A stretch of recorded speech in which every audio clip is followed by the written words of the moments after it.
Today I am going to discuss about the skin disorders, that is vascular tumors of the skin, bacterial infections and viral infections. Before that, let us see the questions to solve page.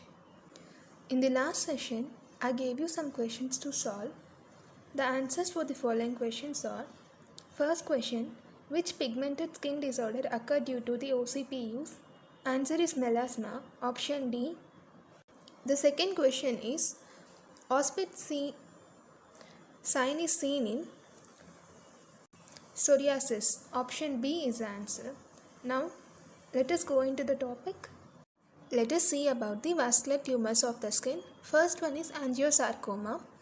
It is a rare blood vessel malignancy typically occurring in head, neck and breast areas. It is usually seen in the elders on sun-exposed areas. It is associated with radiation therapy and chronic post-mastectomy lymphedema.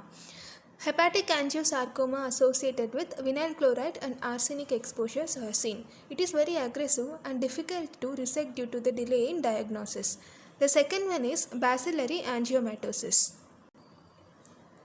It is benign capillary skin papules found in the AIDS patient caused by the Bartonella infections. It is frequently mistaken for Kaposi sarcoma but has neutrophilic infiltrate.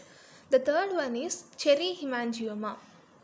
It is the benign capillary hemangioma commonly appear in middle-aged adults. It does not regress. Frequency increases with the age.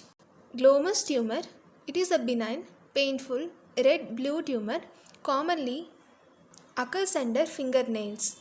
Arises from modified smooth muscle cells of the thermoregulatory glomus body. The fifth vascular tumor of the skin is Kaposi sarcoma. It is endothelial malignancy most commonly affecting the skin, mouth, GI tract, that is gastrointestinal tract, respiratory tract. Classically seen in older Eastern European males, patient with AIDS and organ transplant patients. It is associated with HHV8, that is human herpes virus 8, and HIV, rarely mistaken for bacillary angiomatosis, but it has lymphotic infiltrate.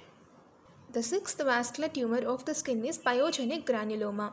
It is polyploid lobulated capillary hemangioma that can ulcerate and bleed. It is associated with trauma and pregnancy.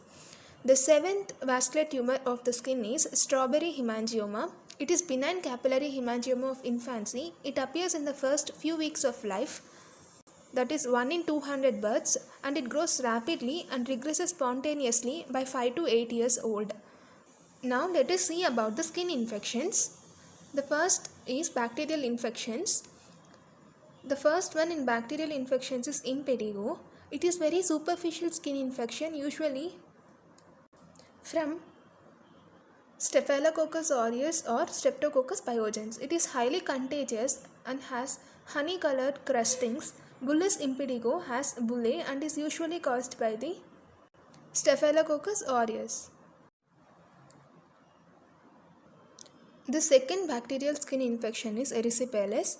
It is an infection involving upper dermis and superficial lymphatics, usually from the Streptococcus pyogenes present with well-defined raised demarcation between infected and normal skin. The third bacterial skin infection is cellulitis. Cellulitis is the acute, painful, spreading infection of deeper dermis and subcutaneous tissues. It is usually caused by the Streptococcus pyogenes or Staphylococcus aureus. It is often starts with a break in skin from the trauma or another infection. The fourth bacterial skin infection is abscess. It is the collection of pus from a wall of infection within deeper layers of the skin. The offending organism is almost always Staphylococcus aureus. The fifth bacterial skin infection is necrotizing fasciitis. Deeper tissue injury, usually from the anaerobic bacteria or Streptococcus pyogenes, is seen. Pain may be out of the proportion to exam findings. Results in crepitus from methane and CO2 production. Flesh-eating bacteria causes bullae and skin necrosis, which leads to violaceous color of the bullae surrounding skin surgical emergency. The sixth bacterial skin infection is staphylococcal scalded skin syndrome. Exotoxin destroys keratinocyte attachments in stratum granulosum only. It is characterized by fever and generalized erythematous rash with sloughing of upper layer of the epidermis that heals completely, and it shows positive Nikolsky sign commonly seen in newborns and children or adults with renal insufficiency. Now let us see about the viral infections. The first viral skin infection is herpes. Herpes virus infections HSV1 and HSV2, that is herpes simplex virus 1 and herpes simplex virus 2 of the skin, can occur anywhere from mucosal surface to normal skin. These include herpes labialis, herpes genitals, herpetic vito.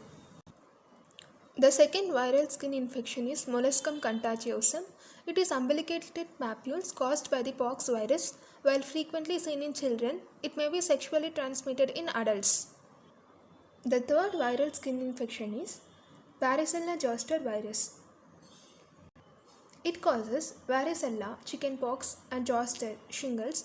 Varicella presents with multiple crops of lesions in various stages from vesicles to crust. Zoster is a reactivation of virus in dermatomal distribution. The fourth viral skin infection is hairy leukoplakia. It is irregular, white, painless plaques on lateral tongue that cannot be scraped off. EBV mediated occurs in HIV positive patients, organ transplant recipients, contrast with thrush, scrapable, and leukoplakia precancerous. This completes today's session, and let us see the questions to solve. First question is, a 45-year-old male represents with a whitish grey opaque areas with red inflammable patches on his tongue. These patches are unable to be scraped off. What is the single most likely diagnosis? Options are Kaposi sarcoma, B. oral thrush, C. aphthous ulcer, D. leukoplakia. The second question is, tumor caused by the Bartonella infections is. Options are option A. glomus tumor, option B. bacillary angiomatosis, option C. cherry hemangioma, option D. Kaposi sarcoma. Thanks for watching. Do share, subscribe and like this channel. Thank you.